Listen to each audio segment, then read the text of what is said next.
Apakah Anda percaya pada takdir?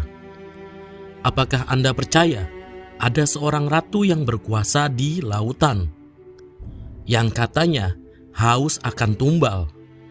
Di sepanjang bentangan pantai selatan Jawa, ada satu aturan yang tidak boleh dilanggar. Jangan pernah memakai baju berwarna hijau. Konon, warna itu adalah seragam kematian, pancingan sang ratu laut, Nyi Roro Kidul. Tapi, bagaimana jika saya katakan yang menarik para korban ke dasar samudra bukanlah sosok yang bergaun hijau mistis, melainkan sebuah hukum alam yang brutal dan tidak terhindarkan? Mari kita bongkar legenda Nyi Roro Kidul dengan kacamata sains di dalam segmen Dongeng Sejarah.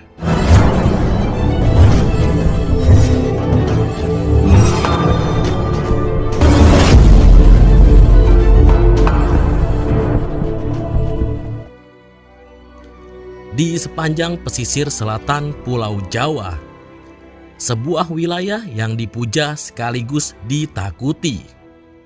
Keindahannya seperti janji surga, namun keganasannya serupa ancaman neraka. Inilah Laut Selatan, dan ia punya penguasa, bukan dengan pedang, tetapi dengan ombak, namanya Nyi Roro Kidul. Selama ratusan tahun, mitos ini merasuk ke dalam darah dan jiwa kita. Larangan memakai warna hijau menjadi kode etik yang diturunkan dari generasi ke generasi. Sekarang, kita akan bedah, apakah ini hanya sebuah dongeng ataukah pesan penting tentang keselamatan yang dibungkus secara jenius dari nenek moyang kita.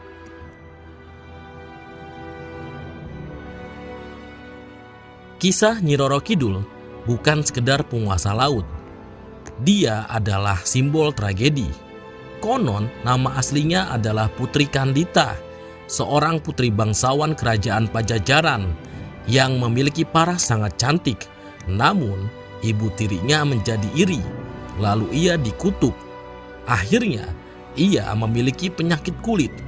Lalu dia diusir, dilupakan, dan hidup dalam penuh keputusasaan. Akibat terlalu depresi, ia akhirnya memilih Laut Selatan sebagai akhir hidupnya. Ia menceburkan diri. Namun, ia tidak mati. Laut seakan menerimanya. Penyakit kulitnya sembuh. Kecantikannya kembali. Ia diangkat menjadi penguasa spiritual dengan kekuatan yang setara dengan badai. Kekuasaan Nyi Roro Kidul tidak hanya bersifat gaib, ia juga terselip dalam dunia politik Nusantara. Konon, ia telah menjalin perjanjian abadi dengan Panembahan Senopati, pendiri Kesultanan Mataram. Dia menjanjikan perlindungan spiritual bagi Mataram, asalkan keturunan Mataram mau diakui sebagai suaminya. Lalu sebagai imbalan, ia akan mengambil tumbal dari manusia-manusia yang kerap lalai. Ia mengambil tumbal dengan cara menarik korbannya ke istana gaib di dasar samudra. Dari sinilah mitos tentang warna hijau mulai melekat ke ranah budaya.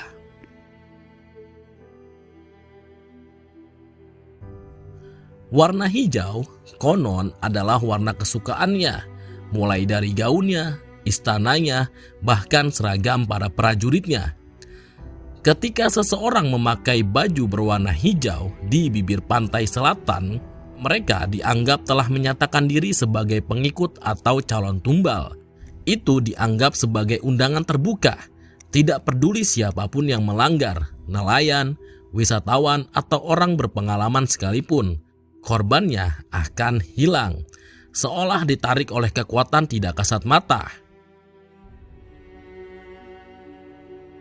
Tetapi, benarkah hanya sesederhana itu? Benarkah para korban yang tenggelam di Laut Selatan itu ditarik ke dalam istana gaib? Mari kita bedah. Coba kita tinggalkan istana gaib sejenak dan kita masuk ke dalam laboratorium sains.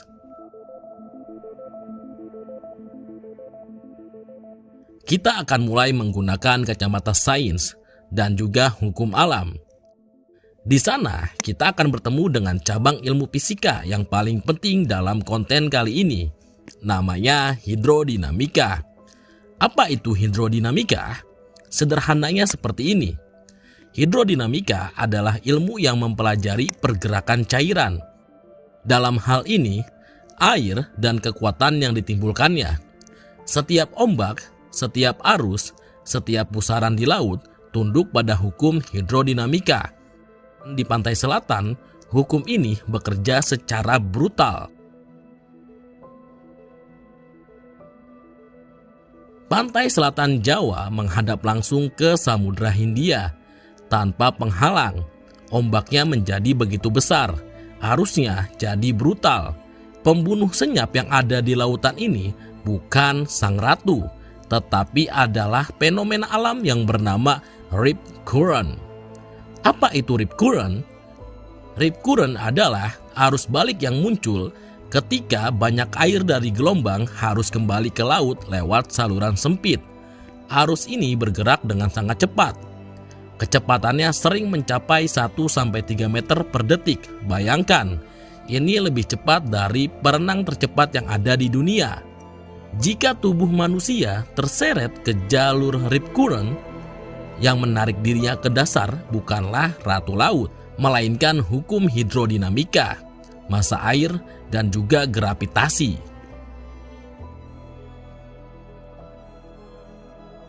Arus di pantai selatan lebih kompleks. Ada turbulensi ketika gelombang besar bertabrakan dengan palung dan batu karang.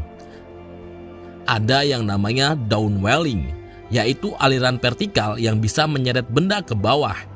Dan juga ada efek Coanda, kecenderungan aliran menempel pada permukaan. Akibatnya dapat mendorong kepala manusia ke bawah saat tubuh terombang-ambing. Dengan kombinasi ini, seseorang bisa terseret ke arah vertikal dan horizontal secara bersamaan dalam hitungan detik.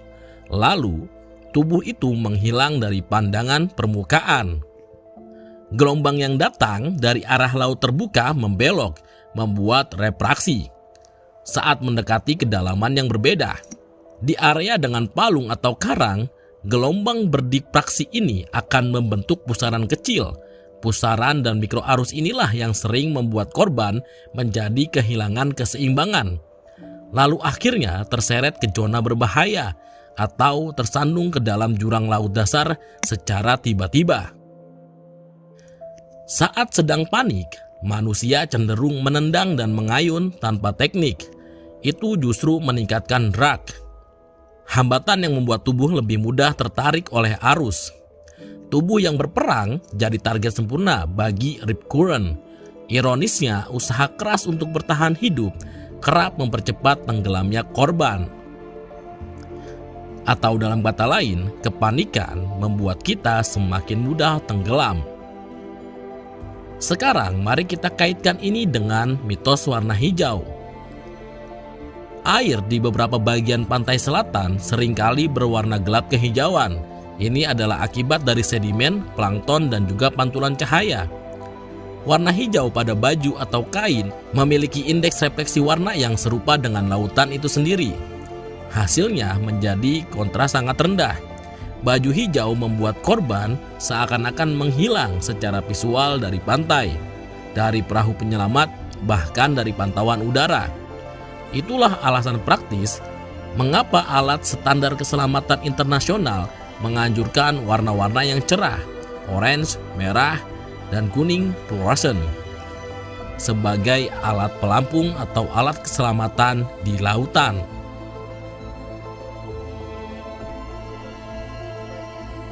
Lalu bagaimana dengan fenomena korban yang tenggelam lalu hilang berhari-hari dan seakan dikembalikan oleh lautan beberapa hari kemudian? Bagaimana menjelaskan hal itu? Penjelasannya seperti ini. Ketika tubuh tenggelam, ia bisa tertahan oleh arus bawah atau terjebak di dalam palung laut. Setelah si korban meninggal dunia, maka ada yang namanya proses biologis. Proses biologis itu akan menghasilkan gas di dalam tubuh. Gas di dalam tubuh itu menyebabkan tubuh menjadi mengapung kembali dan terlihat di permukaan atau terdampar. Fenomena ini seakan memberi kesan bahwa laut telah mengembalikan korban, memperkuat unsur mistis di dalam cerita.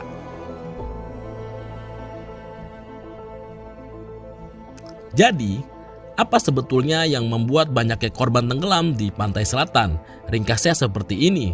Yang pertama, adanya hidrodinamika, yaitu adanya pergerakan air. Kedua, rip current yang menarik korban ke tengah. Lalu ada turbulensi dan downeling yang menyeret mereka ke bawah. Yang keempat, itu adalah faktor kepanikan atau panic movement yang meningkatkan drag atau hal yang membuat tubuh semakin tenggelam. Lalu yang kelima, warna hijau itu menyamarkan korban dan membuat korban menjadi terkamuflase dengan lautan. Hal ini membuat penyelamatan terlambat atau gagal total.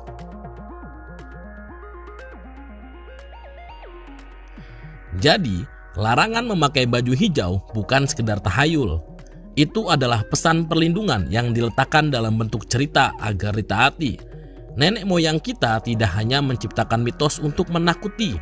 Mereka menciptakan mekanisme sosial agar informasi keselamatan yang kompleks bisa diikuti oleh semua orang, termasuk orang yang buta sains. Jadi, apa maknanya? Jangan biarkan mitos menutupi logika. Kita boleh menghormati legenda Nyi Roro Kidul sebagai bagian dari budaya dan sejarah kita. Tetapi ketika menyangkut nyawa, akal dan sains harus menang. Di dalam Islam, kita diajarkan untuk berikhtiar dan bertawakal. Meninggalkan baju hijau di pantai selatan adalah bentuk ikhtiar. Kita percaya takdir.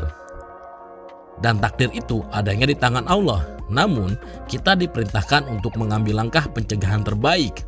Jangan mencari tumbal gaib ketika yang membahayakan adalah hukum alam, dan kitalah yang kerap kali lalai dan seringkali mengabaikan pesan-pesan tentang keselamatan diri kita. Terima kasih sudah menonton episode Dongeng Sejarah kali ini. Jika Anda merasa suka dengan konten seperti ini, klik like di video ini, subscribe, dan nyalakan notifikasi. Tulis pendapat Anda di kolom komentar. Mitos atau keajaiban mana lagi yang menurut Anda sebenarnya menyimpan sains di baliknya? Di episode berikutnya, kita akan membedah dongeng yang lebih gelap, yang menyimpan rahasia ilmiah lebih dalam. Terima kasih dan sampai jumpa.